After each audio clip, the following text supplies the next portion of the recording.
British Prime Minister Theresa May steps down as leader of her Conservative Party on Friday, formally triggering the race for a successor in a contest that has 11 declared contenders and due to end in July. Here are the hopefuls sorted by their Brexit strategies, with Britain due to leave the European Union on October 31st. Andrea Leadsom quit as leader of the House of Commons on May 22nd, triggering the Prime Minister's downfall the next day. She wants a managed no-deal exit with no deadline extensions. She is considered the third favourite in the contest to succeed May.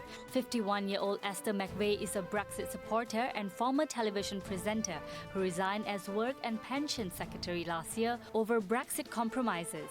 A blue-collar conservative, she wants a clean break with Brussels. Former Foreign Secretary Boris Johnson's age 54 says he would get Britain out of the European Union, deal or no deal. He's seen as the favourite in the race. Dominic Raab is a former Brexit minister who thinks that Britain should be ready to walk away from the EU without an agreement. An economic liberal, Sajid Javid, voted for Britain to stay in the EU in 2016, but now wants the country to leave on October 31st, preferably with a deal, but would prefer no deal over no Brexit. Considered the second favourite after Johnson, Michael Gove is said to be prepared to delay Brexit until the end of next year rather than leave without a deal on October 31st. Foreign Secretary 52-year-old Jeremy Hunt says he will push hard for a new deal with Brussels without taking the possibility of a no-deal outcome off the table.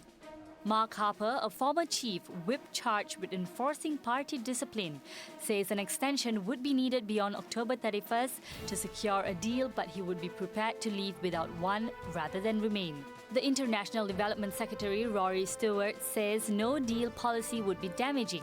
40-year-old Health Secretary Matt Hancock, one of the party's rising stars, opposed Brexit during the 2016 referendum before switching sides. Sam Gyimah quit as Universities Minister in November in order to endorse a second referendum on Brexit. He wants a three-way referendum: deal, no deal or remain.